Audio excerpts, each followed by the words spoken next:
What is up, guys? Speed here, and today we're going to be talking about how to get a better Battle Fury timing. We're going to be looking at the gameplay of Ramses. This is a Faceless Void game, but all the things I'm going to be talking about here apply to every single hero. Obviously, we'll be looking at it from the lens of a Faceless Void, but guys, you know, everything I'm about to say applies to any mage, PA, Juggernaut. You just have to try to think about the concepts I'm about to share with you and apply them to the different heroes. But yeah, if you guys are excited for this video and you're a carry player that wants to get better and wants more carry videos in the future, like the video, and if we get to 4,000 likes, I'll give you a cookie and we can be best friends. That's the deal. And in all seriousness, I do want to mention one more thing. If you guys like the content I make here, I also make a lot of stuff over on the gameleap website that you simply will never see here on YouTube. I actually make a video every single day for the website. I'm not going to say one of my videos comes out there every single day, but I am making a new exclusive piece of content every single day with the help of our editors to make sure you guys get the best information. So if you appreciate what I do here and you like the content that I make here and you want to get better as fast as possible, I recommend you click the link down below to get a 25% discount to gameleap.com. And so yeah, you can get more of my content. I recently did a replay analysis of a Rubik game that was super in-depth, right? Super in-depth. I do a lot of carry content as well, so go check it out. Alright, so let's get into the Faceless Void game. You're gonna notice this is a very standard game. He's not popping off, he's not 5-0. I'm not gonna say, oh, all you have to do to get a good Battle Fury timing is have 19 kills and 0. I'm not gonna tell you that. I brought to you here today a very standard game in which, you know, he's doing okay. His last hits aren't even that high. 26 by 6 minutes, not insane, right? Not insane.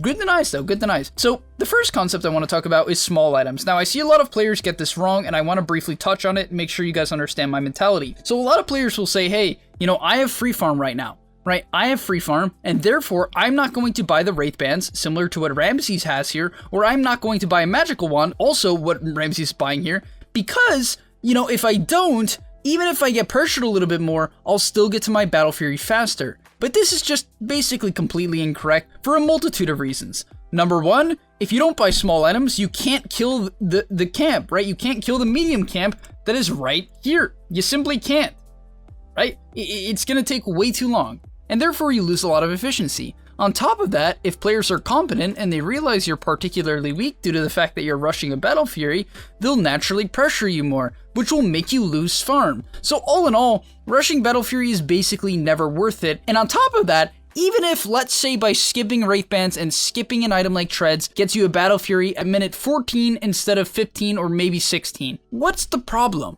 You're gonna get the Battle Fury and you're not gonna be able to do any damage. You're gonna have no attack speed. Battle Fury gives 60 damage. You want to be able to actually use that damage, so you need attack speed to synergize with it. Now let's get into the first clip of this game, which is a very high MMR play and something that allows you to get a better Battle Fury timing. So he's currently laning against a Dragonite, which in my opinion is a terrible Faceless Void matchup for a couple of reasons. Now let's think about it, guys, because this really does play a big part into getting a better Battle Fury timing. Why is DK a bad matchup for him? Well, DK can stun him to deny creeps. DK can reduce his damage. Dragonite does not die to Faceless Void, so Void can't get any kills. Usually Void wants to be active with the Chrono. You can't really Chrono Dragonite, it's not going to do that much. And Dragonite does residual damage once he hits level 6, which is a burden to Faceless Void. So, does he want to be here? Not really. Now I want to ask you a question, guys. Does he have to leave this lane in every single game? No, he doesn't. If he has nowhere else to go, he could stay here and it would be okay. But look at the bottom side of the map here. He can go lane against any mage, which is a win-win, right? Not only is it going to give him this major creep wave, which he seemingly he just yells at his Mars to give him. He's like, Mars, get off my creep wave. But this is a good way to get a good Battle Fury timing. Just tell your Mars to back off. Say, hey, you're having a hard game. This is a position for Mars, so it's pretty reasonable, but... It just kicks him off. He's like, I don't care about your level 6. But hey, you know, TPing to a creep wave after pushing out your wave, which is what he did there, is one of the highest efficiency plays in Dota. But most importantly, and the biggest reason why he TPs, is not necessarily the creep wave, it's the fact that he can deal with this level 4 anti-mage very well, right? Anytime you get a good start as a carry, you should be thinking, you know, where can I go to farm? Even if you have a bad start, you should be thinking, what is my easiest lane? And is there a lane that I can farm in and pressure at the same time? Because if you're playing a hero that can do that, that should be your goal, right? If you're playing a Void or you're playing a Jug, even if you're going Battle Fury, that's the best option. Even if you're playing any mage, if for whatever reason you could pressure other carry, okay, fine. And now essentially all Ramses is going to do is push in the wave, and then look to jungle. He could consider diving the Grimstroke, but the problem is the Grimstroke is level 6, which presents a very big threat to, the Faceless Void Inkswell, and the silence is a major issue for Faceless Void. So what he's instead going to be looking for here is just to run at this level 5 Anti-Mage, who's clearly had a pretty rough start. Only 27 CS and 1 death, right? Not the best, because he's just had to fight the entire laning stage against a Quap. On top of that, one of the best plays to actually amplify your Battle Fury timing is by side pulling, guys. So a lot of the carry players never do this. They don't think about pulls ever in Dota. And it's kind of ridiculous, because if you're having a bad lane, or if you're solo off lane, right, like he is here, which can happen quite often, you should side pull, right? Not only does it let him take less damage from the creep camp, it also just straight up lets him farm the camp faster, right? It's just better. On top of that, it pulls the next wave back too. It's literally best case scenario. Now that his next wave that he farms is at the tower. And so yeah, really this is kind of the best case scenario for him. All he's doing at this point is paying attention to who can gank him. Because if you look at the enemy team, you have to ask yourself, can they kill you? Right? You always have to do this no matter what hero you're playing. So I want to ask you guys this question from the perspective of the Void, right? This is kind of a game I want to play with you guys. Can they kill him? And the answer, in my opinion, is very much so. I would say almost obviously yes. Now, he's diving the tower here, and there's only one reason why he can do that. The puck is showing, right? On top of that, puck has no coil, which he likely knows. So, when you are playing carry, a key thing in getting a good Battle Fury timing is understanding who exactly threatens you, right? You need to know the exact combination of heroes or solo hero that kills you. So if he sees them on the map, which he sees right now, the puck and the DK, he can farm very aggressive, right? This allows him to push into creep wave very effectively, right? This is very efficient. Even pressure to tower a little bit, even threaten the Anti-Mage, right? Denies the Anti-Mage creeps. But most importantly, he's not going to die. And this all comes down to map awareness.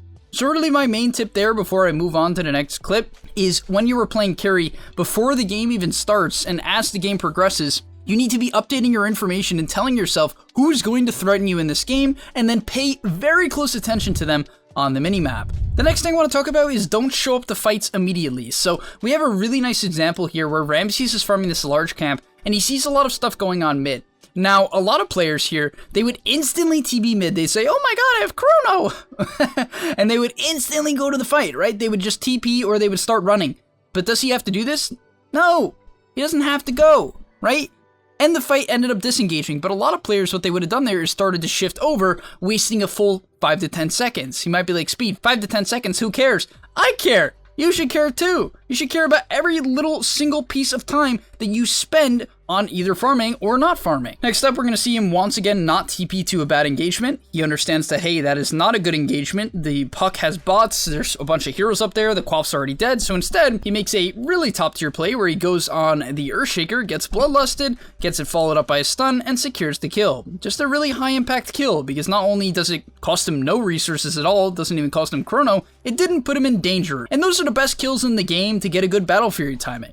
On top of that, if you can get an Iron Talon, please take this item. I genuinely believe Iron Talon is relatively broken, and I'm not just saying that, that's not a game leap broken, it's actually broken. This item lets you take Ancients at any point in the game, you farm unbelievably fast, you get 15 attack speed and 2 armor, which is incredible stats for the early game, it really is bizarre. And yeah, you kind of just flash farm with this item, so if you have the opportunity to get an Iron Talon, yell at your teammates to give it to you and use it on the creeps, even lane creeps. You saw Ramses use it there on the lane creep. Guys, please spam this item off cooldown and use it to flash farm. On top of that here, you're going to see he ends up shifting out of the bottom lane. I think he felt a bit threatened. And yeah, he actually also wants to fight. So he ends up walking at the Dragonite here. Let's see how he plays this fight. Also, I want to mention that the only reason why he takes this fight is because he's told his team to do so. Right, so he's told his team to shift over, and on top of that, he still has Chronos, so they're able to follow it up with the Quap ulti, which gives him plenty of damage to end up killing off the Dragonite, and they're able to secure another one onto the Grimstroke. Now, unfortunately for him, he doesn't get the Grimstroke kill, but this is a great rotation overall, and really, these are the only rotations you want to make in the early game. Now, you might be like, well, Speed, what do you mean these are the only rotations? What rotations are you referring to? I'm referring to rotations where you have a very clear spell or item timing that allows you to fight, and the enemy team is overextending. So where did that fight take place, guys? I want to be very clear. Where did it take place? It did not take place here, right? Did not take place under their tier 1 tower. Did not take place under this top tier 1 tower, the bottom tier 1 tower. It took place starting at their high ground. This is an advantage. It is a major advantage. They don't get bonus armor, bonus regen, quick TPs, right? They can't get out of vision. It's optimal, right? That is an optimal place to fight, and his teammates were ready with him. That is what you call a good fight. When your team is in position and you are on your side of the map, those are the fights you want to show up to. Now, unfortunately for him here, the enemy team makes a very high MMR play. The Puck obviously understands how much of a counter he actually is to the Void, and even though Ramses actually backed out before the TP even completed, he ends up getting caught. So overall, as you guys can see in these high immortal games, it is very difficult in a lot of situations to actually keep yourself alive, right? It's actually very, very hard, and therefore you shouldn't take for granted what you currently have in your current bracket, and that's just the reality. People don't synergize ganks that well, players don't really understand their ability to kill certain heroes, and so you can play very aggressive. So if you find yourself constantly farming defensive, it's because you're afraid when you really shouldn't be. You're afraid because you never test the limits. You're afraid because you think the opponent is better than they actually are, and you need to push your limits because they frankly are not. And I really like this next clip here because this is basically going to finish up his Battle Fury, at least well close to it. So his Quap just used all of his spells, so the Quap is out of spells, the fight's going really poorly, the Ogre is dead, and not for a second did Ramses even consider shifting over. He knew from a while away that that's a bad fight, that he can't help, and his team is simply overextending. So does he show up? No, he does not show up. And this is really the main thing that separates a top tier carry from everyone else. They don't even consider showing up to bad fights, right? They don't walk over, they don't waste time. He simply shoved in the wave, Iron Talon the large camp, and then shifts back to the Ancients once he feels even slightly threatened because he has the broken Iron Talon. And yeah, this is how in a game where he didn't pop off, right? He has 2 kills, 100 CS, it's just, decent. It's just decent, but he still has a Magic Wand, 2 Wraithmans, and is able to get a 16-minute Battle Fury, which in my opinion sets you up to win every single game of Dota. Will you? No, but it puts you in a position where I genuinely believe if you can reciprocate a 16 to 17-minute Battle Fury every single game, by the way, guys, not every other, not every third, not only the easy games, every single game, if you can get a 15 to 16-minute Battle Fury or better, you will gain MMR. And that was kind of the purpose of this video. I really want to streamline the way you guys think about playing carry, the decisions you make in the early game, and hopefully this just enlightens you a bit on, the decision making of a top tier carry as he goes back to farm more Ancients. But thank you guys for watching. I really do enjoy making shorter videos like this, just because I think it can really niche down a topic and teach you guys about it. So if you enjoyed this and you like this format, let me know, as well as like the video. And I'll see you guys in the next one. Thanks for watching, and peace. Before you leave, just want to say a quick message. If you're trying to get better at Dota or you just enjoyed that video, I know this is pretty general, and you're going to hear this quite a bit from me, but I recommend you sign up to gameleap.com. Why? Because I put a lot of effort into the content over there, and generally the effort I do there is different from the content you're going to see here on YouTube. It is different. In fact, I usually go a lot more in depth on topics or into niche topics that help you get to the next level even faster, because on YouTube, I often have to keep it more mainstream, and that's even why I'm putting it at the end of this YouTube video. That's why this is at the end, because a lot of people just watch 5 minutes, they skip through just for like the dopamine spike. But if you are interested in actually getting better at Dota, I recommend you go to the description down below, get your discount right now by clicking the link, sign up, use the discount code that you're going to see there, and I hope to see you there right now, so click it, and yeah, thanks for watching.